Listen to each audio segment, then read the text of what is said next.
Bonjour à toutes et tous, bienvenue sur ma chaîne Z2C, la magie des cartes. Je vous retrouve aujourd'hui pour les énergies de ce week-end, donc des 26 et 27 mars 2022, avec le signe des lions, puisque c'est celui-ci que nous allons étudier. Voilà, donc avec une carte astrologique au delphinium bleu, que vous pouvez retrouver sur Instagram avec ce pseudo. Alors, nos amis les lions vont être sous l'influence de Merlin avec l'oracle des fées. Voilà, donc Merlin qui est un guide, un mentor, un maître, voilà, des temps anciens. Donc, on va voir dans quelle mesure vous allez avoir besoin d'être conseillé, d'être guidé. Voilà, donc peut-être aussi que vous aurez certainement besoin d'un soutien. Voilà, mais on va voir dans quelle mesure, hein. Au niveau du tirage, un tirage qui se déroule en deux temps, voire trois même, hein. La partie des énergies générales et la partie sentimentale. Et pour terminer, donc, eh bien, vous aurez un petit message bienveillant, hein, comme d'habitude, en conclusion du tirage. Au niveau des énergies générales, une carte avec l'oracle des miroirs, une carte avec le Sweetness of le Normand. Et pour les énergies sentimentales, c'est l'oracle de vos amours. En ce qui concerne le message bienveillant, c'est l'oracle des murmures de nos anges. Voilà, donc la carte, le petit message que je dévoile évidemment en fin de tirage. Allez, on y va pour les énergies, mes amis lions. Donc, nous avons la maison. Voilà, donc je vous la montre bien. Par contre, nous l'avons à l'envers, hein. Voilà. Ensuite, le cœur. Voilà. Et nous avons l'impulsivité pour les énergies sentimentales. Bon, alors on voit très clairement que le domaine amoureux prime sur votre tirage dans un premier temps, hein, donc au premier degré comme j'appelle, puisque quand il y a des cartes qui sont flagrantes comme celle-ci, donc je donne toujours le premier degré. On sent que vous allez ressentir une certaine instabilité au niveau sentimental, au niveau amoureux. Si vous êtes en couple, peut-être qu'effectivement vous êtes dans une période de flottement. Vous êtes dans une période où vous ne vous entendez peut-être pas trop bien. Il y a peut-être des conflits, des malentendus, de la distance qui s'est installée, peut-être même comment dire, un éloignement, enfin moins de contact. En fait, vous sentez la personne un peu distante, voilà. Et on sent que vous aimez la personne en question, mais il y a un petit souci de communication en ce moment, d'entente, hein. On sent que les liens sont un petit peu distendus. Nino, s'il te plaît. Euh, et donc voilà. Ça c'est le premier degré. Donc effectivement, vous allez peut-être avoir besoin de demander de l'aide, hein, pour essayer de comprendre la situation. Peut-être que c'est directement à la personne concernée, ou peut-être à des personnes qui la connaissent aussi. On n'est pas uniquement dans le je me renseigne auprès de personnes, de professionnels, hein. On est vraiment plutôt dans le relationnel. Donc, si vous n'arrivez pas à communiquer, vous allez peut-être effectivement demander à des gens autour de vous pour avoir un petit déclic, savoir éventuellement ce que vous pouvez faire pour améliorer la situation. Voilà, donc là c'est le premier degré. Dans le, comment dire, dans un deuxième temps, j'ai envie de dire que au niveau de la maison qui est retournée, on a l'impression que vous quittez une situation, que vous quittez peut-être votre foyer, hein, et que c'est un besoin vital pour vous. Euh, voilà, hein, la maison là, donc c'est au premier degré, hein, évidemment, là c'est la maison, le foyer, hein, que vous allez partir ce week-end, mais parce que vous en avez vraiment besoin, hein, vous allez vraiment, vous avez envie de souffler en fin de compte. Là, donc, les guides, le mentor, eh bien, c'est plus dans le sens vous allez peut-être vous confier, vous allez peut-être aussi prendre des dispositions pour partir définitivement. Hein, je ne sais pas, un avocat, un professionnel, un ami. Voilà, il y a peut-être un travail déjà qui a été fait en amont également. Et on voit en tout cas que vous êtes soutenu aussi, peut-être par votre famille également, hein, qui comprend votre démarche et qui vous dit, bah écoute, puisque tu n'es pas plus bien, enfin, que tu n'es plus, que tu ne te sens plus, comment dire, bien dans ta famille, dans ton couple, eh bien, il est peut-être temps effectivement de partir, hein, de passer à l'acte. Donc, on peut avoir aussi ce genre de configuration.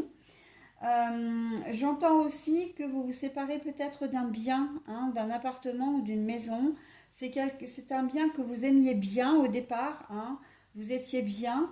Et puis bon, bah là, soit vous en partez parce que bah, il le faut, hein, parce que la famille s'agrandit, par exemple. Vous voulez plus grand ou justement parce que vous vous séparez aussi. Donc, ben voilà, il y a le partage des biens, il y a voilà. Mais on sent que le fait de, comment dire, de vous séparer de ce bâtiment vous procure vraiment un soulagement, hein, vous procure vraiment de la, comment dire, euh, j'ai presque le sentiment, et là c'est ce qu'on me dit, c'est que vous êtes déjà séparés et que vous avez toujours ce bien en commun qui vous pèse parce que ça vous lie toujours à votre ex. Et là on voit que il va y avoir un dénouement, hein. Vous allez enfin pouvoir vendre le bien commun et ça va vraiment vous plaire. Là on est vraiment dans ça aussi, hein. Que ce soit un appartement, voilà, ou une maison. C'est un lieu commun de toute façon. Ça peut être aussi une entreprise, j'entends, hein, une association au préalable. Alors, une société que vous avez montée ensemble avec votre conjoint, j'entends, ou conjointe, mais aussi ça peut être avec un associé. Hein. On sent que là, il y a la séparation de ce bien et ça va vraiment vous soulager. Ça va vous soulager parce que, bah, comme je le disais, hein, pour les couples, les ex-couples, on va dire, c'est le même principe. Vous allez être soulagé parce que vous n'aurez plus de choses en commune, enfin de choses communes avec votre associé ou votre futur ex-associé, mais aussi parce que ça peut vous apporter un gain d'argent. Hein. On sent que c'est aussi tout ce qu'il y a derrière qui va vous faire plaisir, c'est-à-dire de ne plus avoir les soucis, les contraintes liées donc à cette entreprise que je vois plutôt du coup un peu plus familiale. Hein. C'est pas une grosse entreprise dont vous vous séparez, je vois plus une petite entreprise familiale, ok? En tout cas, vous pouvez prendre la décision ce week-end de vous séparer de tout ça, d'accord? Donc voilà, on est dans des configurations, donc c'est vrai que j'ai un peu quand même le sentiment de vous dire qu'on est plus dans de la rupture, hein, quand même, vraiment. Et vous allez avoir besoin de conseils, hein, évidemment, hein, pour vous séparer de cet associé, comment dire, pour la vente du bien, etc. Évidemment, vous allez avoir besoin de vous renseigner, hein, pour, pour le concrétiser tout ça, on va dire. Hein. Là, je le vois surtout dans la prise de décision. On n'est pas... Et voilà, vous allez certainement commencer à vous renseigner pour savoir comment faire, mais on est plus dans la prise de décision. Ok? Voilà les lions. Donc en ce qui concerne comment dire, le côté sentimental relationnel, on est ben, dans ce que vous aimez le mieux, hein, ce que vous aimez le mieux. Vous aimez peut-être pas forcément ça, mais en tout cas, c'est ce qui vous caractérise quand même assez. C'est l'impulsivité. L'impulsivité, c'est-à-dire que vous agissez souvent sur un coup de tête. Et ça peut vous jouer des tours. Donc là, sentimentalement, j'ai envie de vous mettre un petit bémol. Euh, vous allez peut-être avoir envie de faire ce que vous voulez, mais faites quand même attention que votre conjoint ou conjointe soit d'accord avec vous. Parce que vous avez tendance, comment dire, à être... quand vous êtes impulsif comme ça, c'est que vous décidez les choses, mais vous réfléchissez pas en fait, ou en tout cas vous réfléchissez après. Et par rapport à votre conjoint ou conjointe, vous ne savez pas si elle est d'accord ou pas. Donc si elle est d'accord, bah, tant mieux. Enfin, si il ou elle est d'accord, tant mieux. Mais si il ou elle n'est pas d'accord, bah, c'est un peu la maître ou le maître devant le fait accompli. Et donc du coup, voilà, ça peut créer des tensions parce que vous aurez fait des choses. Voilà.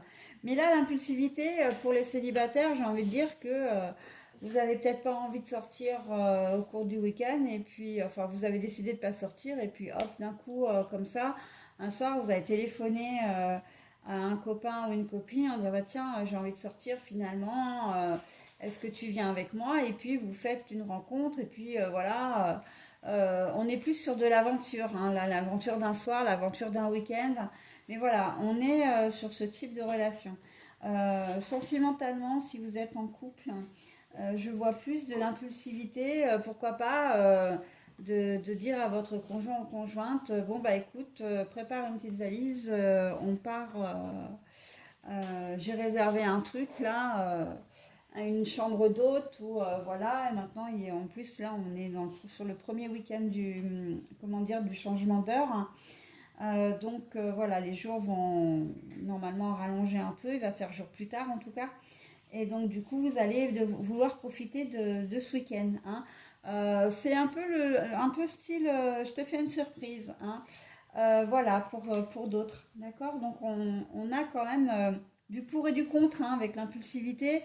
Mais vous, les lions, j'ai tendance quand même à rester un peu prudente parce que c'est vrai que vous avez tendance à foncer et vous ne regardez pas forcément ce qu'il y a autour de vous. Donc ça peut vous jouer des tours et ce serait dommage, hein. D'ailleurs, là, si vous avez Merlin, c'est pas innocent, hein, c'est quand même bien fait. C'est qu'on vous dit attention avant de faire une surprise ou avant de décider quoi que ce soit tout seul ou toute seule. Prends garde, fais quand même attention, renseigne-toi pour savoir si ça va plaire ou pas, hein. Ne décide pas forcément tout seul ou réfléchis ou toute seule, hein. Réfléchis avant tout à ce que tu vas faire et assure tes arrières en fin de compte, hein. C'est complètement ça. Voilà les lions, donc j'ai terminé avec votre tirage et maintenant je vais vous proposer votre petit message positif. Regarde les deux facettes de cette situation. Tu n'es pas obligé d'être d'accord, mais au moins sois compréhensif. Qu'est-ce que je viens de vous dire, hein? Il n'y a pas de, comment dire, il n'y a pas de hasard. On vous demande vraiment de prendre en compte l'avis de l'autre, hein. Vous n'êtes pas tout seul ou toute seule à décider. Euh, il faut vraiment composer avec les gens qui vous entourent, d'accord? Et ne pas, comment dire, faire cavalier seul, ok? Comme on dit, seul, on va alors, je ne sais plus comment elle. Quand on est seul, on avance, mais quand on est à deux, on va plus loin. Enfin, je ne sais plus, il y a une formule un petit peu comme ça. Donc, si vous la retrouvez, je veux bien la récupérer. Mais voilà, donc c'est un petit peu l'idée, hein. Et effectivement, vous pouvez avancer quand vous êtes tout seul, mais si vous faites les choses avec les personnes qui vous entourent, et je ne parle pas uniquement du domaine sentimental, vous irez vraiment plus loin, hein. Vous vous élèverez bien plus facilement. Et dans la légèreté, et dans la bonne humeur, et voilà, hein. Allez, j'en ai terminé avec vous les petits lions. Je vous souhaite un très bon week-end et je vous dis à la semaine prochaine.